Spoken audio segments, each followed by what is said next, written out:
It is the Jesse Kelly Show on a wonderful, fantastic Thursday. Final hour of the Jesse Kelly Show on a Thursday. We're going to deal with some kind of heavy COVID stuff here in a few. We'll get to some emails and other things this hour, but the COVID stuff is going to be hot and heavy for a couple minutes because of something Senator Ron Johnson did today. Before we get to that, I want to remind you, Monday is Memorial Day. We will be here doing a Memorial Day show. There are no ads that day. There's not going to be any goofing off. There's no politics that day. It's all history and honoring the fallen. History and honoring the fallen. If you have somebody who died in combat, not veterans, don't send me that. Somebody who died in combat. Name, rank, conflict. You can send that in to jesse@jessekellyshow.com. This obviously applies as well to training, accidents, things that died in service to our country in the military. Send in name, rank, conflict, and I will attempt, I don't ever like to promise it 'cause things happen, I will attempt to read every single name on the air. All right? All right. Now, obviously, I am aware that we're never going to get a full reckoning in this life of COVID tyrants, of the evil things that were done to this nation, to you in particular, to families, to kids, to old people, to men, to women. We're never going to get a full accounting of what the bad people did to this country during COVID. We're just not. Justice oftentimes does not come to us in this life. There will be justice, just oftentimes not in this life. But I want to make sure before I play some of this, Ron Johnson, senator from Wisconsin, and a very good one. He's just a really solid human being who fights for things we care about. Ron Johnson's not letting a lot of this stuff go. And he had some people in today to give testimony about the vaccine, air fingers quote, in particular. And I want to discuss this because I want to make sure people remember. We, at the very beginning of this, we were treated to all kinds of videos, which we now know are propaganda out of China. China starts putting out videos showing people just falling over dead in the streets. And I remember there was an internet story out there that China had incinerators fired up in Wuhan, and they were loading bodies by the thousand into the incinerator. We were told, we were propagandized that this disastrous, horribly deadly thing, God, was coming for us. And then COVID starts popping up in America, which of course is going to be inevitable. It's a respiratory virus. It's going to spread everywhere. It starts to pop up in America. The evil demons in the Trump government realized they had an opportunity to get rid of Trump, especially an opportunity to smash the thing that was going to get Trump reelected, the economy.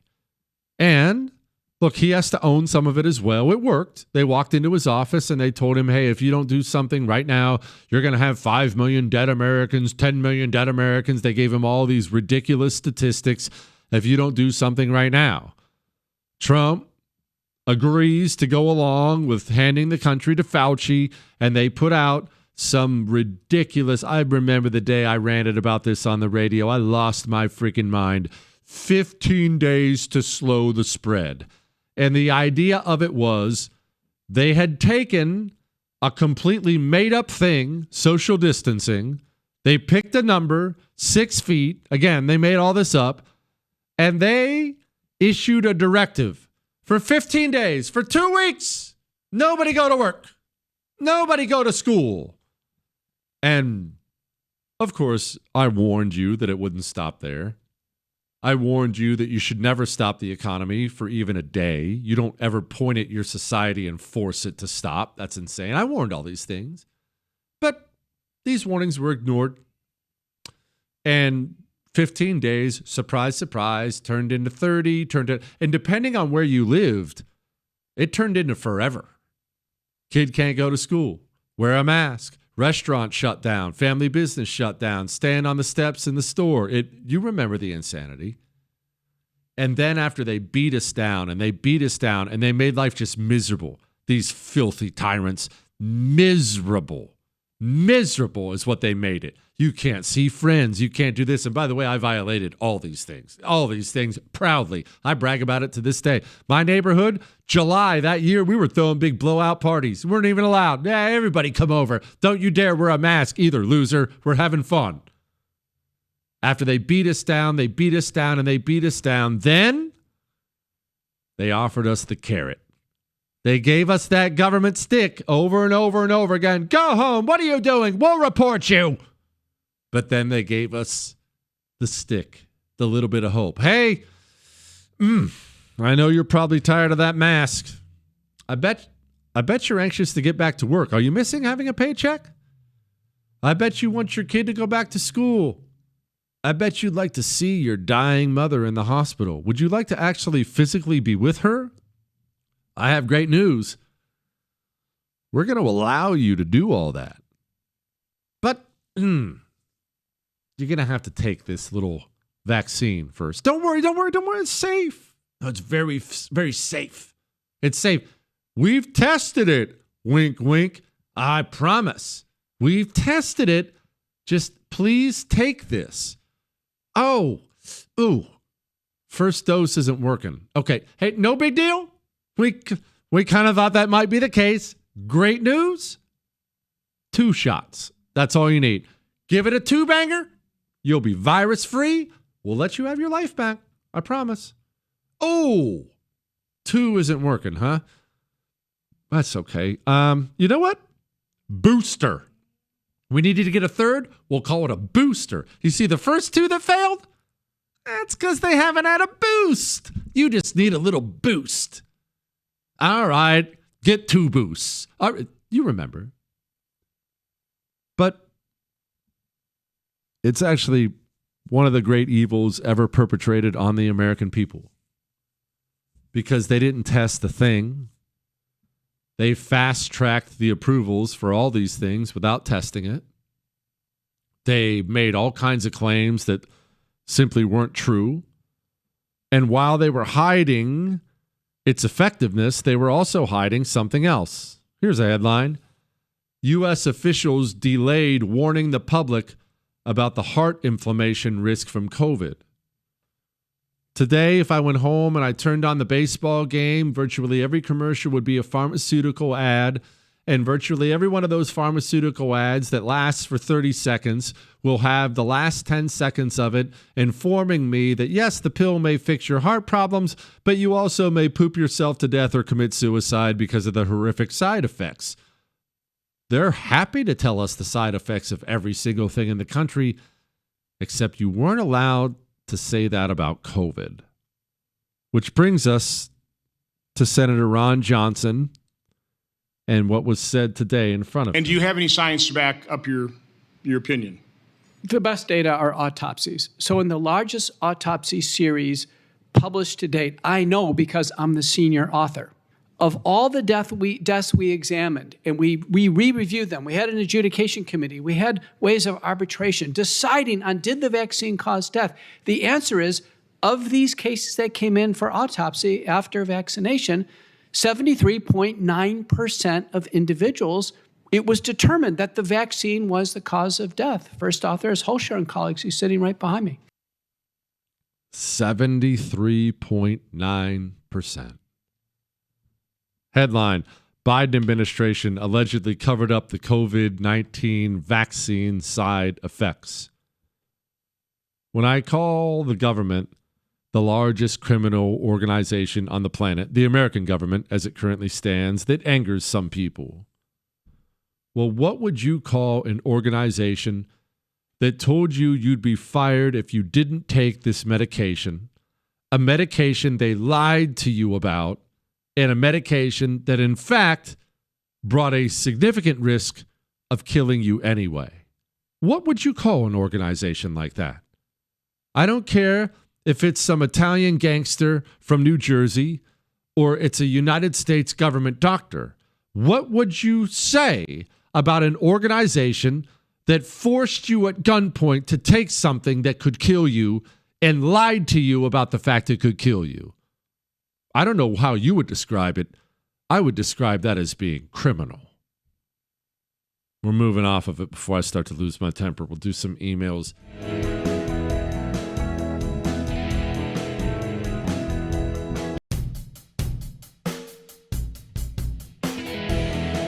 It is the Jesse Kelly Show on a fantastic Thursday. Remember, you need to email your Ask Dr. Jesse questions in right now to jesse@jessekellyshow.com. Let's move on to some emails. Dear Mr. Jerk Service, that's not the name of the business. Never mind. My niece's boyfriend is deployed in the Middle East. I'm told there's a scorpion there that, if stung, will kill you in 45 minutes. The military does not keep an antidote on hand due to cost. It can be had, however, from a zoo an hour away. See the problem? Do you know anything about this? Keep up the good work. You're the next Rush. There's no next Rush. Thank you. There's only one of those. Here's what I know. No, I don't know anything specific about a scorpion, but here's what I do know. I know that lore, especially in military circles, especially about wildlife, lore can be a very, very powerful thing. I personally was treated to all kinds of lore about something known as the camel spider. You ever heard of a camel spider? Have you ever seen a camel spider? Oh, Corey, they're enormous. They're enormous. You've seen the movie Predator, right? Or at least you know what movie I'm talking about. The movie Predator, the big scary alien comes down and kills people. You know what his face looks like? Where he's got that weird mouth with kind of two top fangs and two bottom fangs. It's very awful looking. That's what a camel spider's face looks like. Oh, yeah, Chris, I know. I felt the exact same way. When we were in Iraq, we saw them. And they would be on our gear. Remember, when I was there, we didn't have any facilities. There were no bases or anything like that. You were digging your hole in the ground to sleep in every night. You were out in nature. That's the way it was for months. So we were always dealing with them, brushing them away, looking for them. You have to make sure you dump out your boots in the morning. And we were told, I remember being told, that these are deadly spiders.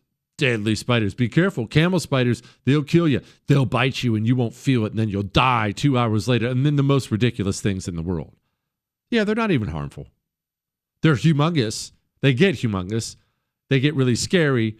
I don't even think they're poisonous to humans. What, Chris? Chris said like a banana spider. Yeah. Yeah, look there, or that big Goliath bird-eating spider. Have you ever seen one of those things before? I know, Chris. I know. It gives me the heebie-jeebies, too. The big Goliath bird-eating spider. You look at that thing and you think, well, that thing's probably eaten 10 or 12 people today. It never killed anybody. But it looks like that. I'm not saying wherever your niece's boyfriend is, there's not a deadly scorpion. It's the desert. There are deadly scorpions in the desert, most definitely in places like Africa, Egypt, places like that. They do have deadly scorpions. There's no question. But don't worry about it. Don't worry about it. I've asked. In fact, I've talked to Navy SEALs, I think, on this show before. I'm friends with some Navy SEALs.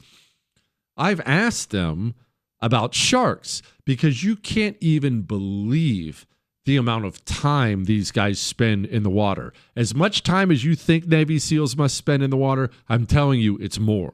They learn to exist in the water. Under it, on it, swimming, snorkeling, you name it, they are in the water. They are in the water all the time. All over the world, too. It's not as if it's just in the pool. We're talking ocean water all over the world. Shark-infested water all over the world. And for the most part, they'll say, oh, it crossed my mind now and then, but I never really thought about it and never even heard of a guy getting attacked. Never even heard about it. Animal lore in the military can get blown way out of proportion. Don't read anything into it. Your niece's boyfriend will be fine. All right. Jesse Knapp King Cole Kelly. The Republicans passing the big, I can't say that word, beep bill are giving Elon Musk a small taste of what the GWAT soldiers must be going through after Biden surrendered Afghanistan to the 7th century barbarians. It's an absolute disgrace what they did to that man. Well, Elon Musk is finding out what I warned. I mean, do you remember, if you listen to the show for how long? Did I not tell you that Elon Musk is going to get frustrated and quit? Chris, did I not say that? I told you this a long time ago. Elon Musk is a private sector guy who, when he purchases something or creates his own business, he will trim all the fat into the smartest, most razor-sharp, efficient thing he possibly can. He bought Twitter and fired like 80% of the staff. It runs better than it ever did before. That's what he does. A guy like that gets into the federal government, dedicates his life for a period of time, while his life is being threatened, I might point out, dedicates his life to exposing the fraud in the government, exposing the corruption in the government, and sits and watches Republicans create a $1.5 trillion bill that funds almost every part of it. And you wonder why he just said, I don't think I'm going to get involved really in politics much anymore. Elon Musk found out that even the wealthiest man on the planet, maybe the smartest man on the planet, when faced with the gigantic systemic corruption of the United States government, even that guy is outmatched. And I'm frustrated. I am. But like I said, I don't know how often I'm going to talk about the debt anymore or spending, because apparently I'm the only one frustrated. No one else cares. All right. I want to move on. I want to do some more emails. I want to talk about Western civilization. This will be fascinating. Hang on.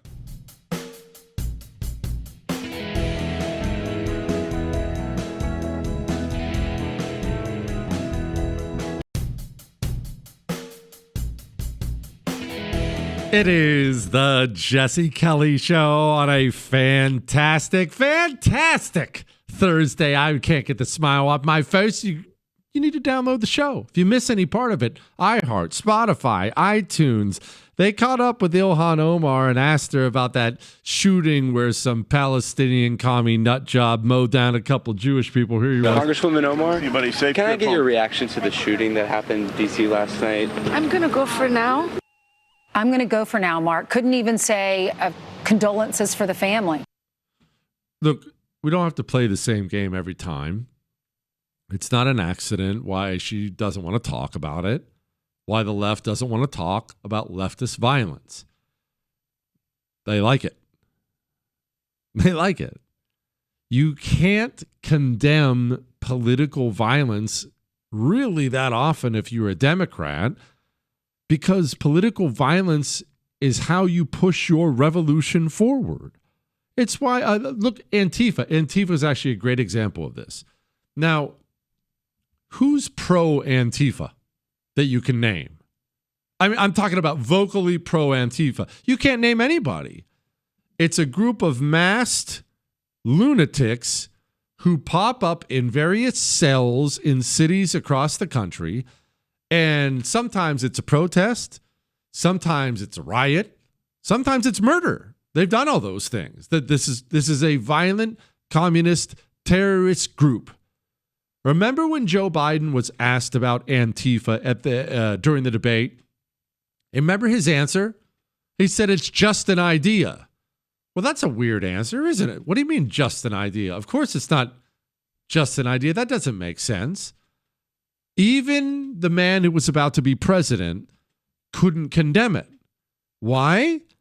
If you're a Democrat, violent street communists are a critical part of your constituency, and you can never be seen to betray them publicly. You can't be seen as a traitor, or else they'll come for you, and you'll be cast out of the movement.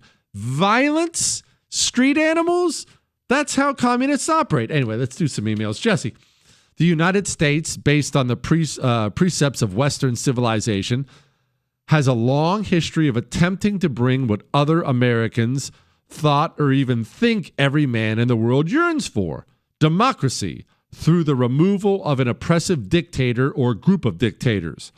I am sorry that this basic assumption of every man's wants seems now wrong in Iraq and Afghanistan, but please don't give up on the service of Americans in the Middle East for the future, so on and so forth. Okay, well, first, every man craves.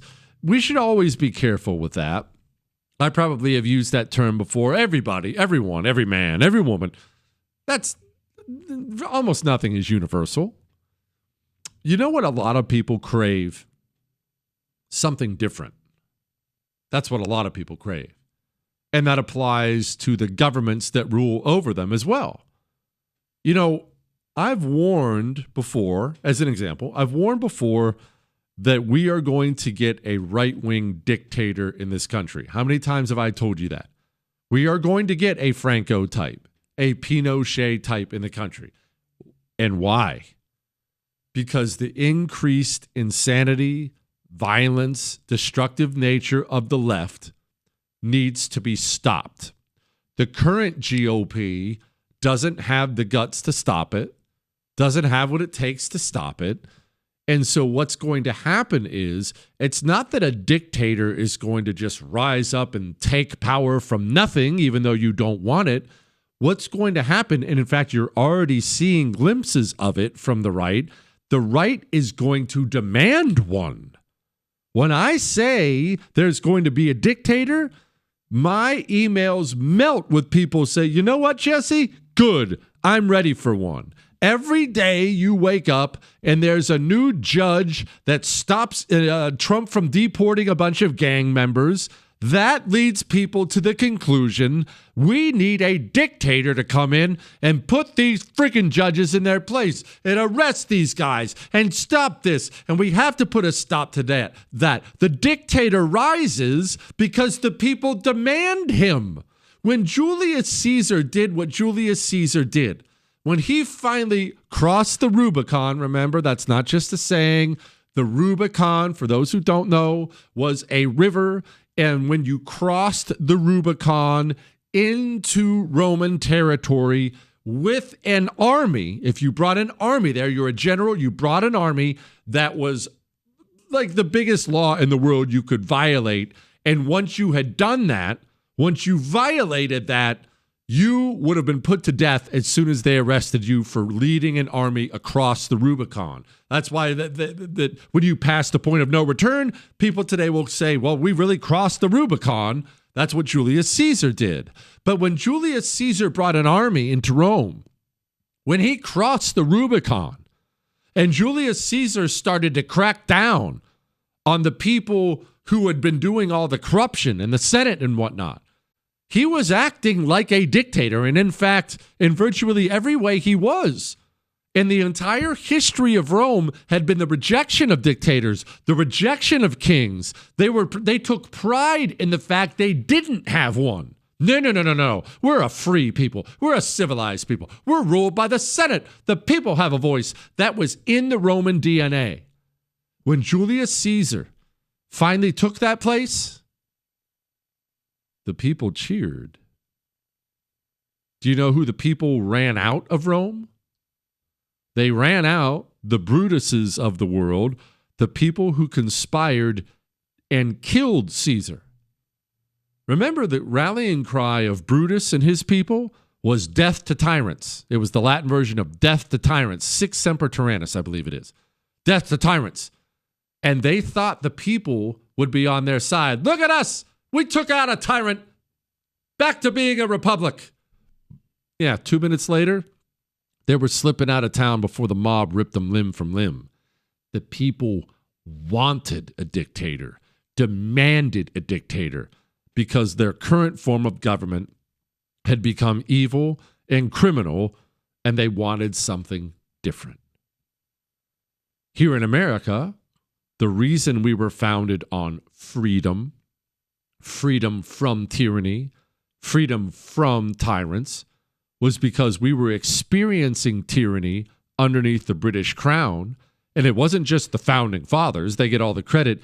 The people themselves in this country wanted something more, wanted something different. You come home from work at night and you find out your wife is she's busy serving dinner to the British soldier who's been quartered in your house against your wishes, you walk in and there's a soldier with his feet up on your chair eating your meal with your wife and kids. Let me tell you what, you eventually develop an appetite for revolution because you decide that can never happen again. And whatever that is, I don't want to live under that. Let's fight about it. And the same thing works overseas. We lie to ourselves. Oftentimes, we do this all the time. We lie to ourselves that everybody wants to be like us, that everybody wants the Constitution, and, well, everybody wants to be free. That's not true. Think about the liberal in your life. Think about your liberal Aunt Peggy. Think about the communist you know. Does that strike you as a person with a burning desire to be free? Is that how you interpret them? They don't want to be free. They want to be told what to do, what to think, what to act, how to act, what to drive, where to go. You tell me what to do, and I'll do whatever I do, because in the herd, I find my safety. That's not a human being that craves freedom. That's a human being, like many human beings, that craves slavery, servitude. That's what they want. Let's move on. Let's wrap this whole thing up with some headlines and other things.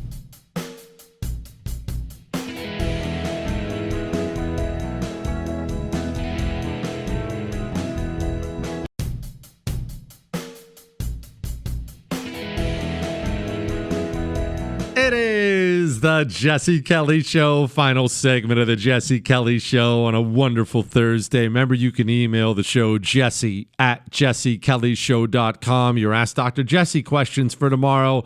Send them in. They're so good already. Remember, they don't have to be political. Whatever it is, I don't care.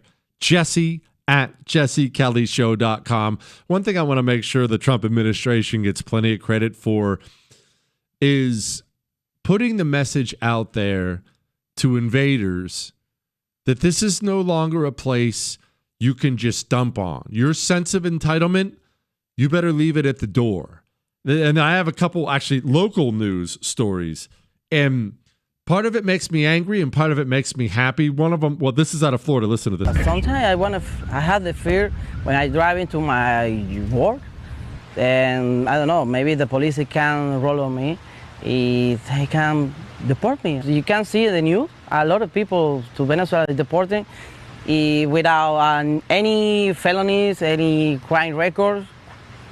It's crazy.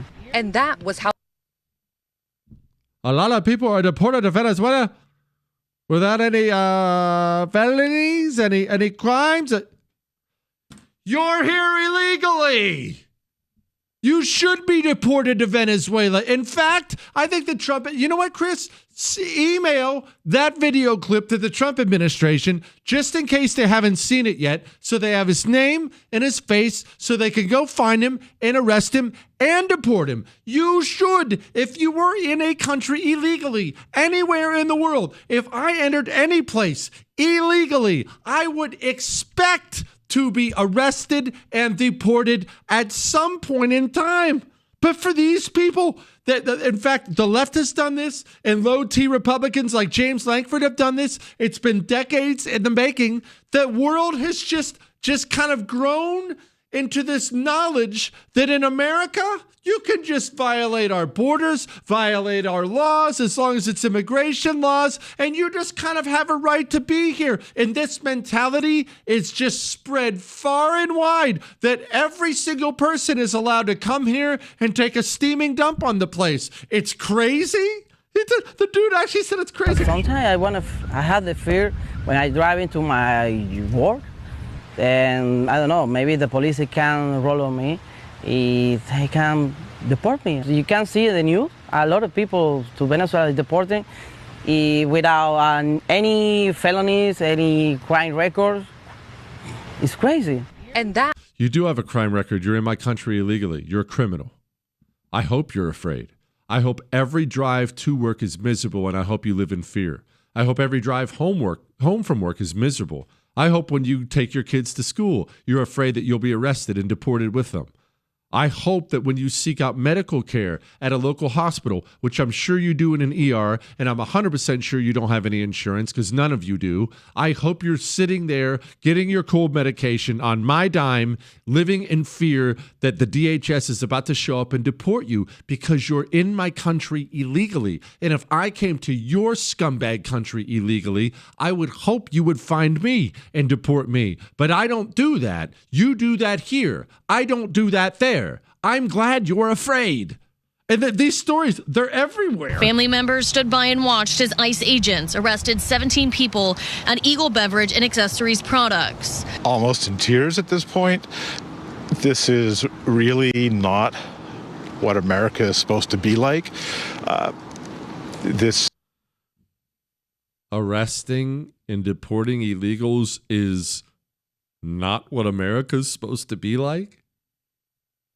People's minds have been so poisoned and warped by modern communist propaganda, they actually think we're supposed to function as the only country on earth without immigration laws, without a border, without citizenship requirements at all. And when you do the bare minimum to begin enforcing actual law on people, you get this kind of crap. Family members stood by and watched as ICE agents arrested 17 people at Eagle Beverage and Accessories Products. Almost in tears at this point.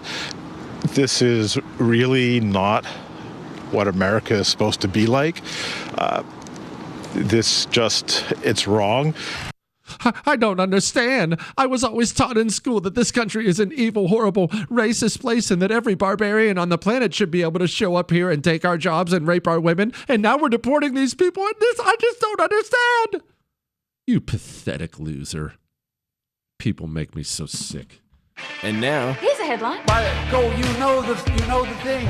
Headlines we didn't get to. Michigan Democrats seek to impose $84.3 million summer tax on all vehicle owners. Man, if I were Michigan, I'd stop voting for these people. Trump administration halts Harvard's ability to enroll international students. Harvard's not going to have any students if they can't bring any Asians in. Man jumps off the Vancouver Bridge and tells the police someone had dared him. Every dude knows that when you are dared, you have no choice but to go through with it. It's just the way it is. New Orleans jail worker thought he was unclogging a toilet, not helping 10 inmates escape, according to his lawyer. That sounds like a lie. Hawaii hires Jeffrey Epstein's dark arts spin doctor to beat off Trump ban. I don't know who Trump ban is, but good for him. Education Department retracts Biden's fine against Christian University. It's easy to forget about the full-blown war the Biden administration leveled against Christianity, and it's easy to forget why, because he's surrounded by committed communists trying to destroy the American church. And the saddest part about that is how many of America's pastors and priests are either helping them or completely naive to the fact. Bombshell expose on Biden's decline. Cabinet meetings were scripted. Yeah, quite a bombshell from Jake Tapper's book, except we were talking about this like 15 minutes into his presidency. Rockies fan sues team after a foul ball hits him in the eye, and he blames the team for being too bad to watch. I'm sorry, but that's hilarious. Kremlin says Trump's Golden Dome plan is a sovereign matter for the U.S. You know, it's going to be really weird. Not that I'm hopeful this is going to happen, but what if Trump normalizes relations with Russia? It would be wild. Chris has his fingers crossed. I don't like Russians, Chris. I don't know why you like Russians. Although I have always wanted to visit because they have a lot of really cool history there. There's all kinds of Mongol history there. Dang it, we ran out of time. Maybe we'll talk about this more tomorrow. That's all.